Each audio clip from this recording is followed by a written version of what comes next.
700 किसानों की जानें गई और तब आकर के प्रधानमंत्री कहते हैं कि मेरे तपस्या में किसी प्रकार की कोई मतलब 1 साल के बाद आपको पता चलता है कि मेरे तपस्या में कोई कमी रही है।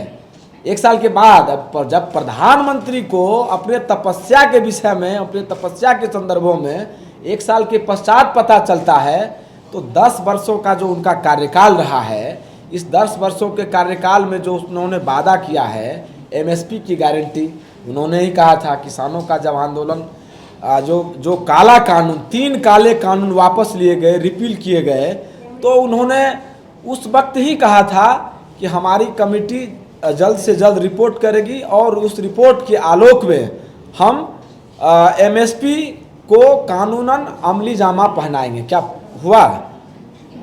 तो हमारा लड़ाई अभी बाजार समिति, किसानों का जो मूल्य है मिनिमम जो तय होनी चाहिए, गेहूं का कीमत है, मक्का का कीमत है, ये उनके द्वारा तय नहीं किया गया है अब तक। जब मंडी में अगर किसान मंडी तक पहुँचे, जब किसान स्वयं चल करके मंडी तक आवे, बाजार समिति तक पहुँचेंगे अपने अनाज को लेकर के, अपने द्वारा अनाज जो खेती किए गए उनके जो गेहूं और मक्का जो भी चीज़ों को लेकर के आना होगा, तो किसान स्वतः, ये उनकी स्वतंत्रता होनी चाहिए। केंद्र सरकार के द्वारा, नरेंद्र मोदी जी के द्वारा, केंद्रीय कृषि मंत्री जी के द्वारा ये बाकायदा होनी चाहिए कि किसान को यह स्वतंत्रता हो कि अपना जो अनाज है उसकी कीमत वो स्वयं तय करें। अगर उसकी स्वतंत्रता अब तक नहीं दी गई है तो आप जो कृषकों का जो अनाज है, गेहूं है, मकई है, बाजरा है, राहर है, जो भी अन्य प्रकार की जो फसलें हैं, उस फसल को लेकर के सरकार खुद एमएसपी तय करे। ये है। इन तमाम चीज़ों को लेकर के, इन तमाम समस्याओं को, अभी देख लीजिए क्या हो रहा है। G20 में कृषक के तरफ से जो प्रतिनिधि होनी चाहिए, जो प्रतिनिधित्व होना चाहिए, वो हुआ क्या? उसने तो फर्जी किसान को ला करके आरएसएस वाले लोग, जिसको खेती का कोई ज्ञान नहीं है, संबित पात्रा जैसा लोग आ करके ज्ञान दे रहे हैं कृषकों पर, तो ये तो हास्यास्पद है ना। ये तो कब खेती किए थे संबित पात्रा जी? कुछ पता होता है? गेहूं का फसल कितने दिनों में होता है? गेहूं का फसल कब लगाया जाएगा? धान का फसल कब लगाए जाएंगे? मकई में हम लोग देहाती भाषा में निहायत आकर के चले, तमनी कब होता है ये पता है उनको? क्या कुछ पता नहीं है। सुजान कब बुना, सुजान का नाम पता होगा संबित पात्रा को? क्या है? तो कुछ किसी को, जिसको कुछ पता नहीं है, आरएसएस वाले लोगों को, फर्जी किसान को ला करके उनके द्वारा ये प्रतिनिधित्व कराते हैं। हम चाहते हैं कि सभी राज्यों में, जिसमें बिहार सबसे उपजाऊ मिट्टी का प्रदेश रहा है, यहाँ से कृषकों को ला करके, यूपी से ला करके, तमाम जो हरियाणा जहाँ भी है, जो सच में किसान हैं, उनका एक प्रतिनिधित्व हो।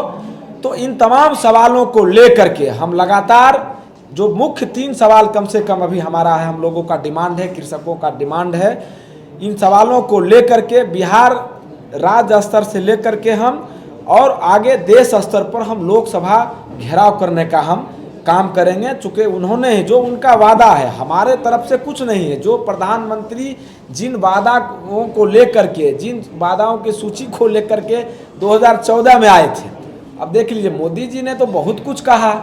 15-15 लाख कृषकों समेत व्यवसायियों के खाते में पैसा देने की बात उन्होंने कहा। अमित शाह का स्टेटमेंट रहा। बाद में उन्होंने कहा जुमला 2 करोड़ लोगों को, युवाओं को प्रतिवर्ष रोजगार देने की बात कही। जहां तक कृषकों का सवाल है, जिनके भी घर में आईएएस होंगे, आईपीएस होंगे, उनके घर में उनके पिता के रूप में या उनके चाचा के रूप में या उनके परिजन के रूप में या पड़ोसी के रूप में कृषक जरूर होंगे। हर परिवार में मेरा मानना है कि कृषक एक ना एक मौजूद रहे होंगे। तो ये एक सबसे बड़ा सवाल है। इन सवालों को लेकर के हम जल्द ही पूरे बिहार के सभी जिलों का, मैं अपने आदरणीय गार्जियन राजद सुप्रीमो श्री लालू प्रसाद यादव, माननीय प्रदेश अध्यक्ष आदरणीय पिता तुल्य श्री जगदानंद प्रसाद सिंह जी के दिशा निर्देशन एवं हमारे युवाओं के भविष्य, देश के भविष्य, हमारे भावी मुख्यमंत्री श्री तेजस्वी प्रसाद यादव जी के दिशा निर्देशन में पूरे बिहार का, मैं पूरे बिहार के सभी जिलाओं का से लेकर के पंचायत से लेकर के वार्ड स्तर तक का मैं दौरा करने का काम करूंगा। फिर उन दौराओं के दौरान जो भी समस्याएं कृषकों के द्वारा, हमारे किसान भाइयों के द्वारा जो समस्याएं निकल करके आएगी, उसको नोटेड पॉइंट जो होंगे उसको मैं नोट करूंगा और उस नोट के पश्चात मैं बिहार स्तर पर एक बड़ा आंदोलन करूंगा। 24 से पहले लोकसभा का घेराव भी मैं करूंगा इन तमाम मुद्दों को लेकर के। आप प्रधानमंत्री ने जब किसान को के आंदोलन में गए और उस आंदोलन को रिपील करने की बात कही तो उन्होंने कहा जिन किसानों की शहादत हुई, तो मुझे जो ज्ञात है और सब आप लोगों को भी ज्ञात है, आप लोगों के द्वारा ही मुझे जो ज्ञात है 700 किसानों की शहादत हुई। ये बात सर्वविदित है, सब लोग जानते हैं। उन लोगों के लिए, उनके परिजनों के लिए खुद प्रधानमंत्री जी ने कहा था कि उचित जो मुआवजा है वो दिया जाएगा। हम लोगों के तरफ से, किसान के जो नेता हैं उनके तरफ से यह डिमांड था कि सबके घर में एक सरकारी नौकरी और एक व्यक्ति का कीमत अनंत हो सकता है। किसी को आप कीमत के दायरा में 10 लाख 5 लाख किसी के साथ, किसी के जीवन के साथ, हास्यास्पद है प्रधानमंत्री का बयान है सौदा करने का। 10 लाख 5 लाख तो बोलते ही रहते हैं ना, उनका तो बोलना काम है, इतना दूं इतना दूं इतना करोड़ दूं, तो वो उनका एक जुमला। लेकिन हमारा जो है कॉन्स्टिट्यूशन ये किसान पर रहेगा, किसानों के हित में रहेगा, किसानों के सवाल को लेकर के रहेगा। और हमारी सरकार, राष्ट्रीय जनता दल की सरकार जब से बिहार में बनी, हम लोग सहयोगी के रूप में आए, श्री आदरणीय मुख्यमंत्री नीतीश कुमार जी के नेतृत्व में जब सरकार, तो आप देख लीजिए माननीय नेता तेजस्वी यादव जी ने पंचायत स्तर तक पैक्स अध्यक्षों को, अपने तमाम लोगों को, अपने वर्करों के माध्यम से किसानों के जो भी मुद्दा है, किसानों के सहूलियत के हिसाब से उन्होंने एक पंचायत स्तर तक कमेटी बनाया है। आदरणीय तेजस्वी जी के दिशा निर्देशन में बना है, ताकि किसान कृषक अपनी समस्याओं को लेकर के पंचायत में ही अपनी बात को रखेंगे और पंचायत के जो प्रतिनिधि हैं वो प्रदेश में रखेंगे और प्रदेश के नेताओं के साथ जब हमारी एक बैठक होगी तो उनमें तो ये तमाम चीज़ों का सुविधा और सहूलियत आदरणीय श्री तेजस्वी यादव जी के द्वारा दिया गया है। और आगे हम लोग जब पूरे बिहार का दौरा करेंगे, वार्ड स्तर तक हम लोग जब नीचे स्तर तक हम जाएंगे, तमाम कमेटी के लोगों से बात करेंगे, तमाम जो किसान राजद नेताओं से हमारी बात होगी, निचले स्तर से लेकर के शीर्ष स्तर तक हम इन बातों को रखेंगे। माननीय मुख्यमंत्री जी से भी हम समय दर समय लगातार पत्र लिख करके, पत्र के माध्यम से किसानों का जो समस्या होगा हम आग्रह पूर्वक उनसे लगातार समस्याओं के निदान के लिए प्रयासरत रहेंगे। और चूंकि अब प्रधानमंत्री जी से आग्रह करने का कोई सवाल नहीं है। अब आग्रह क्या होगा, आग्रह तो 10 सालों में अब आग्रह ही हम लोग करते रहे।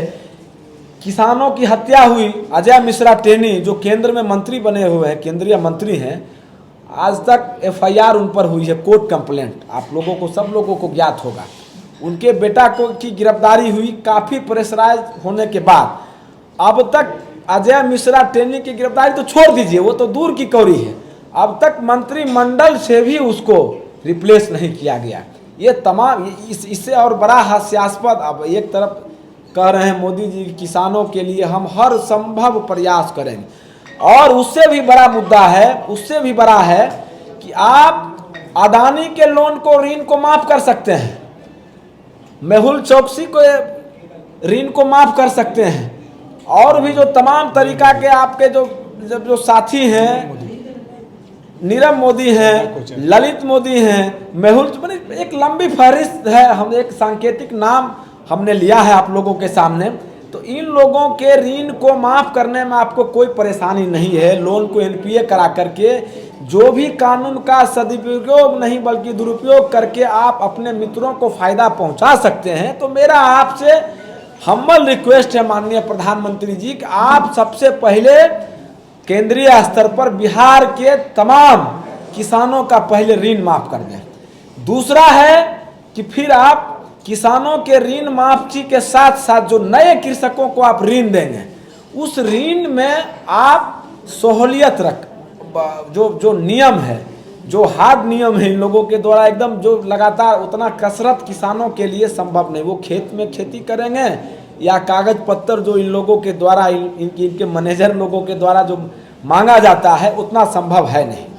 तो उसमें, और ऋण का जो रेट ऑफ इंटरेस्ट है उसमें भी भारी गिरावट की हम मांग करते हैं कृषकों के लिए। खासकर जो है, हमको लगता है कि 3 गुने से अधिक रेट ऑफ इंटरेस्ट है। वह एक समस्या में हमारे उस सूची में सबसे ऊपर है।